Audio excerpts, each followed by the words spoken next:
El entretenimiento de la mañana se llama El Mirador. Ya teníamos ganas de hablar con él, con Víctor Raúl López. Va sacando artículos y nos los vamos perdiendo si no lo llamamos, así muy a menudo. Es catedrático de la Universidad de Economía Aplicada, Econometría, en la Universidad de Castilla-La Mancha, y hoy nos va a hablar de un informe que ya lleva 5 años, por cierto, de investigación de calidad de vida y felicidad social. Arroja pautas básicas en comportamiento social. Sobre este asunto nos tiene que hablar mejor él. Víctor Raúl López, buenos días. Buenos días. Bueno, hablas tú mejor, que tienes más datos. Cuéntanos un poco cómo surgía esto. 5 años llevamos ya, se me han pasado volados, la verdad. Sí, bueno, aquello fue por unas investigaciones que estábamos con los datos de Eurostat, estábamos trabajando en todo el tema de sostenibilidad, de Smart Cities, y manejábamos los indicadores, como digo, de Eurostat. Hubo un problema, yo creo que de dinero, de financiación, como suele pasar en temas de investigación, y Eurostat empezó a ser deficitario en este tipo de datos. Entonces planteamos desde nuestro grupo de investigación, que ya tenemos una trayectoria en indicadores sociales, pues tirar por la del medio, como se dice, y dedicarnos nosotros a generar la propia información a través de macroencuesta a nivel nacional. Y así comenzó. Lo que pasa es que nos pilló justo porque aquello estaba pensado en 2019 para arrancar en 2020 y nos cogió el tema del COVID, pero aún así decidimos empezar. Y bueno, pues desde el 2020 anualmente sacamos esta información a nivel español de lo que hemos dado en llamar felicidad social y calidad de vida a través de nuestro observatorio, que venimos, como te digo, funcionando pues ya hasta 2023, que ha sido el último, y ahora ya estamos preparando, justo en este tiempo, estamos iniciando la macroencuesta para empezar en mayo el estudio de 2024. Uh-huh. ¿Y cómo la realicéis? Vamos a recordarlo. Bueno, pues lo que hacemos es a través de redes sociales, a través de... porque bueno, pues tengo bastantes seguidores, etcétera, a través del observatorio, de nuestras redes, por email, pues lanzamos la encuesta a nivel nacional. Alguna vez hemos contado con ayuda de empresas, pero normalmente nos bastamos. El año pasado se recogieron 1.154 respuestas a nivel nacional, lo cual arroja un error de medida menor al 3%, y bueno, pues lo hacemos a través de cuestionario, con un QR o con enlace, pues ya digo, a través de redes fundamentalmente.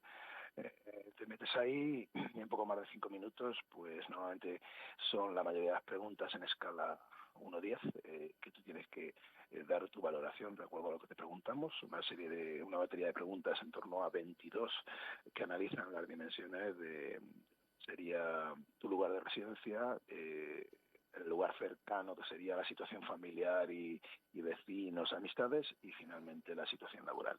Esas 3 esferas, como ya digo, unas 20 variables, pues son los que al final se componen para lanzar un indicador que el año pasado pues resultó bastante bien, porque hemos vuelto, como decíamos, a situación prepandemia con un 7,5 sobre 10, lo cual está bastante bien.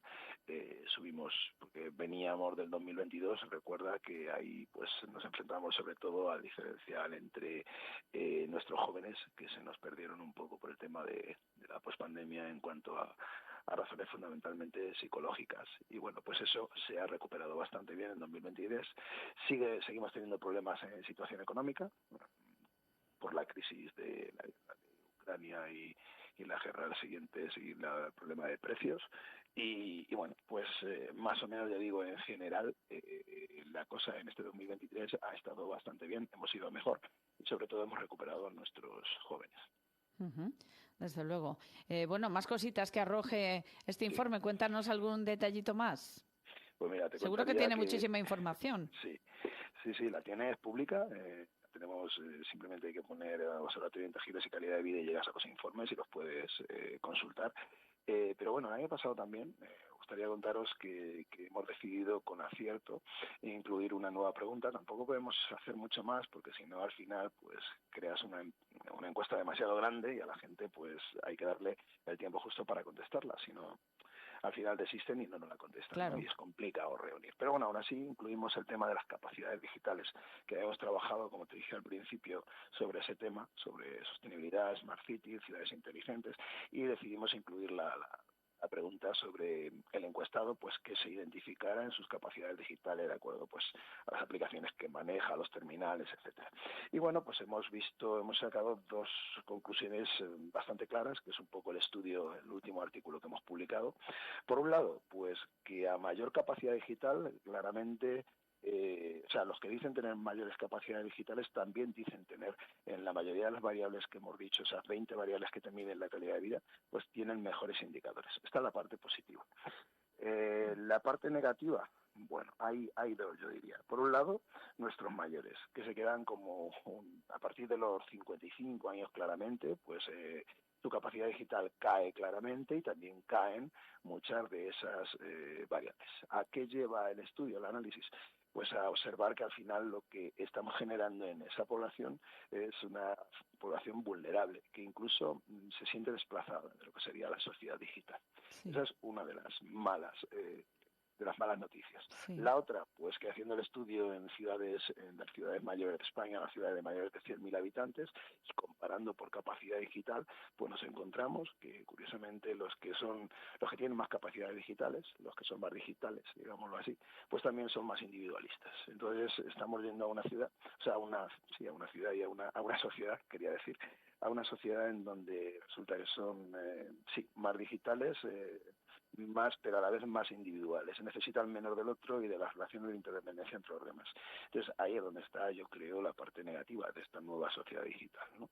Eso sería un poco lo que contamos en este artículo, después de que vamos ahora a enviar de publicación en alguna revista especializada, aparte de como artículo de divulgación en The Conversation, que es donde lo acabamos de publicar. Uh-huh. Y conociendo, Víctor, estos datos negativos, ¿se puede mejorar? ¿Cómo se puede mejorar? Porque para eso están este tipo de estudios, ¿no? Para conocer las cosas que tenemos que seguir trabajando, ¿no? Y sí, con más profundidad. Estamos intentando mejorar, estamos en conversaciones ahora pues también para poder aportar algún tipo de proyecto, etcétera, con la Junta, pero la vía es, pues a nuestros mayores, por lo menos en Castilla-La Mancha, pues tratar primero, sensibilizar y analizar si esto, cómo está en nuestra región, que supongo no está claramente igual o peor, digamos, lo que te decía de los mayores, y luego, pues tomar medidas en cuanto a formación e integración, y sobre todo, pues eso que nos encontramos, que los mayores lo pasan mal realmente en todo lo que es la interrelación con las administraciones, sean incluso con las entidades, ¿no? Por ejemplo, las entidades financieras o pues, hacer la renta o, pues una serie de cuestiones que a nosotros, los que tenemos una edad intermedia, yo ya casi estoy en los mayores. No, sí, yo también, pero nos vamos adaptando un poco, ¿no? Nos vamos adaptando, sí. Nosotros digamos que somos los últimos en adaptarnos, porque ya digo, empieza en torno a los 55, 60 años, ahí empiezan las carencias, cuando hay gente que se desconecta, ¿no? Y bueno, pues lo que hay que intentar es seguir formando a esa gente y seguir integrándola, porque es la forma de comunicarse hoy en día con la administración y ya no hay otra, ¿no? Las firmas digitales, la forma de, ya digo, hacer la propia declaración de renta, que ahora estamos en tiempo, no sé cómo le pasaba a los agricultores hace poco que reivindican el tema con la PAC, bueno, pues hacerlo más sencillo y a la vez a dar más formación en esa vía, pues para que esa población vulnerable pues deje de serlo, ¿no? En gran medida. Porque lo otro va a ser difícil, volver al pasado, ya te digo yo, que no es la situación. Vamos a seguir siendo digitales, ahora con la IA, las tecnologías siguen avanzando y tenemos que seguir incluyéndonos en ese mundo. Y la otra cuestión, bueno, pues yo creo que la otra cuestión es más a nivel institucional, bueno, pues tratar pues como se ha hecho un poco con el teletrabajo, que no sea la única manera, sino que sea una forma de conciliar, porque si lo eliminamos completamente, si eliminamos las relaciones humanas de nuestra sociedad, finalmente tendremos un gran problema, ¿no? Tendremos muchos individuos, pero no interrelacionados, y eso socialmente es de lo que peor le puede pasar a una comunidad para seguir adelante y progresar. Sí, Víctor, cuando uno escucha así este tipo de cuestiones, ¿no? Se pregunta, ¿estábamos mejor antes? ¿Se vivía mejor antes? Porque hay veces que sí lo habrás escuchado decir, antes se vivía muchísimo mejor. Ahora con estos avances vamos incluso bien por una parte, se evoluciona mucho, pero mal por otra, ¿no? Porque, claro, no sé, esto va tiene una velocidad de vértigo, Víctor Raúl, no sé. Sí, esto, bueno, pues también seguramente que la respuesta sería muy diferente y yo trato de ver antes de lanzarme a decir se vivía mejor antes, que esto lo hablo con mis mayores y Sí. con mis jóvenes en A mí me casa, lo han dicho mucho, pues por eso te lo he comentado. es una respuesta muy diferente, depende a quién le preguntes, ¿no? Depende de si lo preguntas.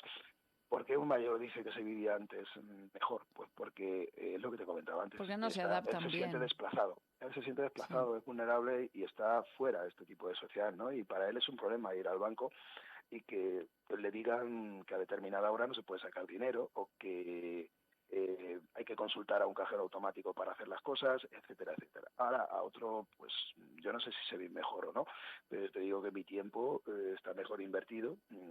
Cuando desde las gestiones que tengo que hacer con el banco, pues las hago desde mi ordenador, desde mi terminal en gran medida, ¿no? Sí.